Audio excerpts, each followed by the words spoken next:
पिताजी जल्दी चलिए, वरना मैं आज स्कूल में देरी से पहुंचूंगा। मेरी टीचर बहुत गुस्सा करती है। हाँ हाँ बेटा, अभी चलते हैं, बस 2 मिनट रुको। तभी रमेश की पत्नी कमरे से बाहर आती है और रमेश से कहती है, सुनिए जी, आज शाम को आप ऑफिस से जरा जल्दी घर आ जाइएगा। याद है ना, आज आपको मुझे शॉपिंग कराने के लिए लेकर जाना है। अरे भाग्यवान, इस महीने हाथ जरा तंग है। मेरी मानो तो शॉपिंग का विचार कुछ दिनों के लिए अपने दिमाग से निकाल ही दो। मैं तुम्हें अगले महीने पक्का शॉपिंग कराने ले जाऊंगा। अभी मुझे चलना चाहिए, वरना राजू को स्कूल पहुंचने में देर हो जाएगी। देखिए जी, अब आपके ये बहाने पुराने हो चुके हैं। मैं कुछ नहीं जानती। आज शाम को मुझे शॉपिंग करने जाना है, मतलब जाना है। आगे आपकी मर्जी। अच्छा ठीक है भाग्यवान, अब तुम पूरा घर सर पर मत उठाओ, मैं कुछ करता हूँ। इतना कहकर रमेश अपने बेटे राजू को लेकर वहाँ से चला जाता है। घर से निकलने के लिए रमेश जैसे ही अपनी मोटरसाइकिल शुरू करता है, तभी उसकी माँ उसे आवाज देकर कहती है, अरे रमेश, आज शाम को मुझे कुछ पैसे दे देना। याद है ना, मैंने तुझसे कहा था कि मुझे मंदिर में चढ़ावा चढ़ाना है। अरे माँ, मेरी तनख्वाह आने में अभी 10 दिन बचे हैं। अभी मेरे पास बिल्कुल पैसे नहीं है। हाँ, मेरी तनख्वाह मिलते ही मैं तुम्हें पैसे दे दूंगा। रमेश की माँ चिढ़कर कहती है, अरे तेरा दिमाग तो खराब नहीं हो गया? मैंने तेरे भरोसे मंदिर के पुजारी जी से वादा कर दिया है और तू कह रहा है कि पैसे नहीं है। अब मैं पुजारी जी को क्या जवाब दूंगी? तुझे तो मेरी इज्जत की भी कुछ परवाह नहीं है। अच्छा ठीक है माँ, अब तुम गुस्सा मत करो, मैं शाम तक कुछ इंतजाम करता हूँ। इतना कहकर रमेश वहाँ से चला जाता है। फिर दोपहर को जब रमेश अपने दफ्तर में बैठा होता है, तब उसे अपनी पत्नी और माँ की बातें याद आती हैं। रमेश अपने दफ्तर के एक साथी मोहन से कुछ रुपए उधार मांगता है। अरे भाई मोहन, मेरा एक छोटा सा काम कर दो, मुझे कुछ रुपयों की सख्त जरूरत है। मुझे कुछ दिनों के लिए क्या तुम रुपए उधार दे सकते हो? अरे रमेश भाई, मैं तुम्हें पैसे उधार तो दे सकता हूँ, लेकिन मुझे वक्त पर पैसे लौटा देना। वैसे भी मेरा मानना है कि दोस्ती यारी में कभी पैसों का व्यवहार नहीं करना चाहिए। ये कहावत तो तुमने सुनी ही होगी कि उधार प्रेम की कैंची है। मैं नहीं चाहता कि पैसों को लेकर हमारा रिश्ता खराब हो। अरे मोहन, तुम बिल्कुल चिंता मत करो, मैं तुम्हारे पैसे वक्त पर लौटा दूंगा।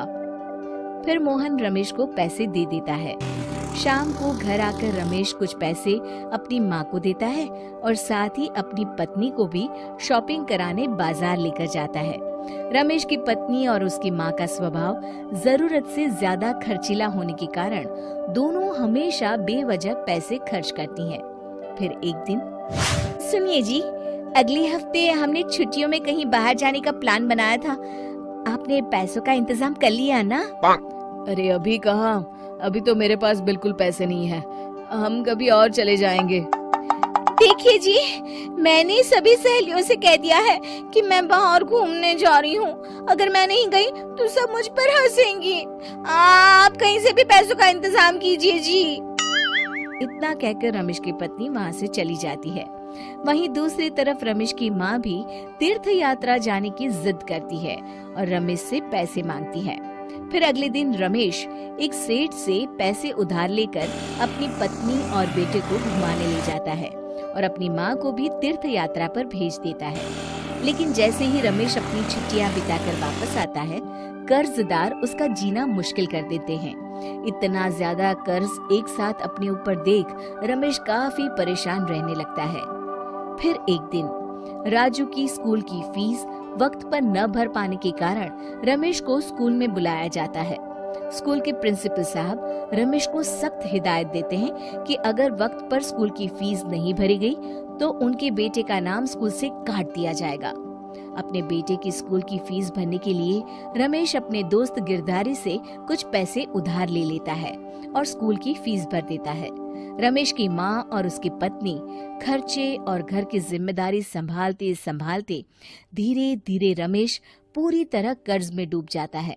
और तभी एक दिन दफ्तर में काम करते समय रमेश की तबीयत अचानक बिगड़ जाती है और वो बेहोश होकर गिर पड़ता है।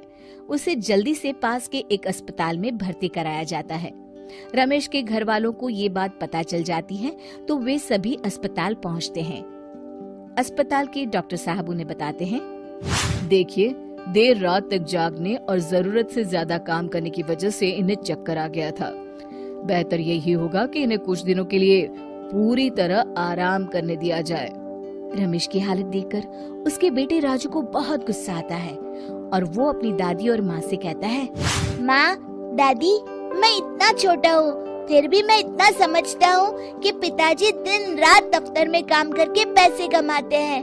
पिताजी अकेला पूरा घर संभालते हैं और आप दोनों अपने फिजूल के खर्चों के लिए उन पर दबाव डालते रहते हैं। आज पिताजी की हालत के जिम्मेदार तो आप दोनों हैं।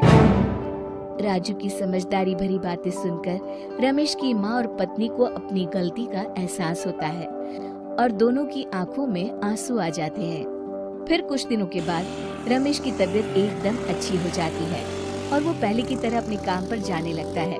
रमेश की माँ और पत्नी अब उसे किसी प्रकार की कोई तकलीफ नहीं देते और ना ही उससे किसी चीज की मांग करते हैं। फिर देखते ही देखते रमेश अपने कर्ज के सारे पैसे चुका देता है। उसकी जिंदगी पहले की तरह अच्छी हो जाती है और वो अपने परिवार के साथ खुशी खुशी रहने लगता है। शिक्षा, हमारे रिश्ते एक तराजू की तरह होते हैं जिसकी दोनों ओर जिम्मेदारी और समझदारी का वजन बराबर होना चाहिए।